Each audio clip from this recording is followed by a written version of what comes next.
color of light you're shining at it, and what filters you have on it, and how intense your light is, because your eyes will only adjust to certain intensities, and then your eyes will just be closed.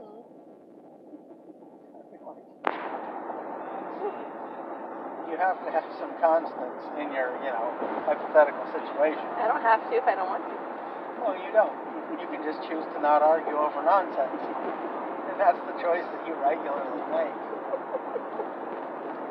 Because you just don't care.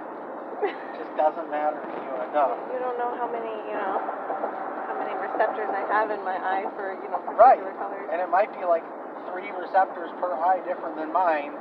And we know Levi's eyes are, totally messed up with colors. So we can't have arguments about colors. We can't have arguments about anything that actually produce any fruit, because... Yeah, we do. We conclusively have figured out a lot of things. You have conclusively agreed to disagree. No, Levi and told bring me, it back up again. Levi told me that the last time I was right, and he understood why. He just didn't think that was the case, but it was. Okay. That's what he said. Okay. He said that when he's standing still...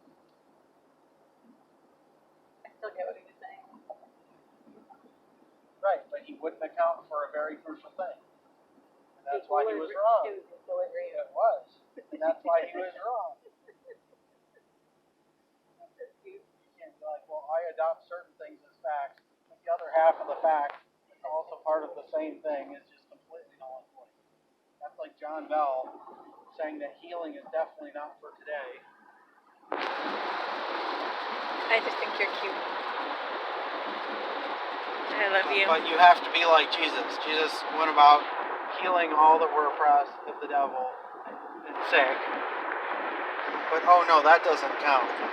It's just about preaching, the salvation message. That's all it is. Like, well, how can you just completely discount and nullify half of it? Why don't you nullify the bringing salvation part? Why don't you only stick to the healing part?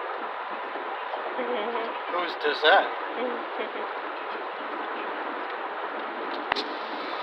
You're just wasting a lot of memory in that phone, I'm sorry. I like you. I know. But you don't find arguing therapeutic in me and Levi too. I could. Besides, how is he ever supposed to learn anything if he thinks he knows it all, and yet he's just forgetting these huge chunks? I mean, just like massive pieces of stuff, just completely unaccounted for in his life. Massive chunks of equilibrium every single time you have an argument. Yes. There's just... How can he expect not to float into space if he doesn't believe in equilibrium? Wind resistance. Maybe he already is floating in space. We don't know.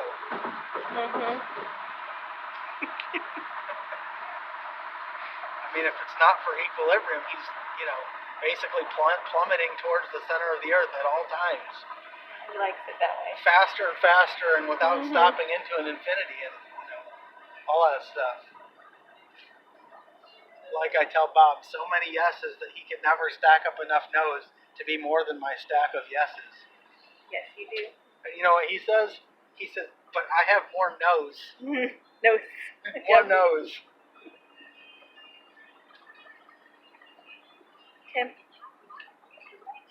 To take exit 341 for Florida 152 East, Bay Meadows Road. You're really cute. Thank you. I'm glad you like it. This song's for you. Okay.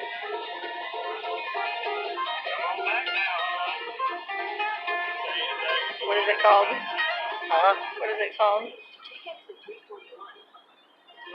Freaky! It is not called Freaky.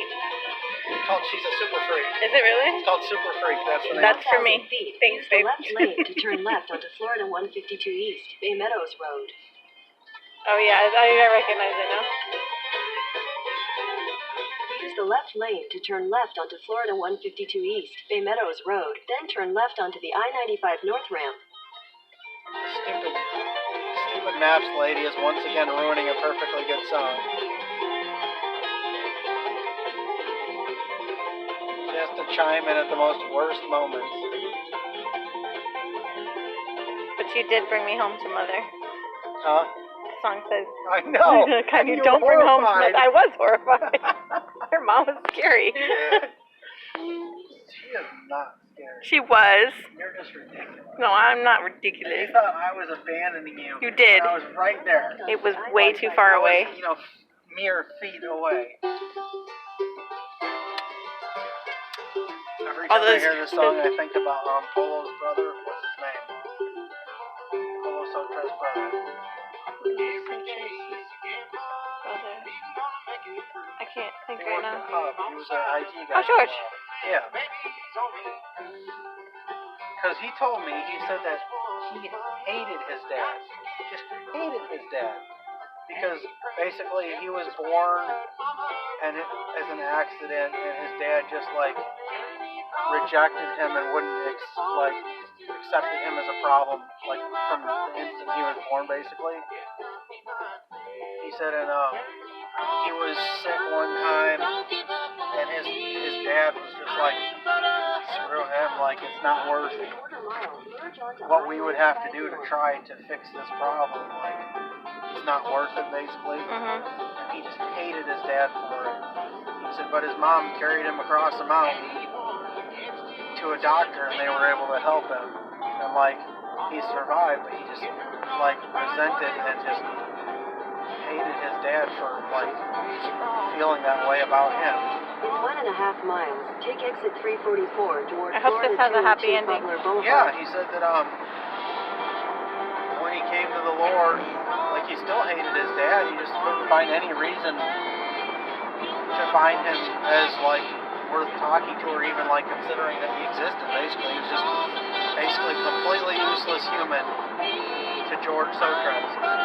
But then the Lord dealt with him time and time again, and finally he went and actually found his dad and talked to him and made peace with the whole situation. Basically, he said that always drove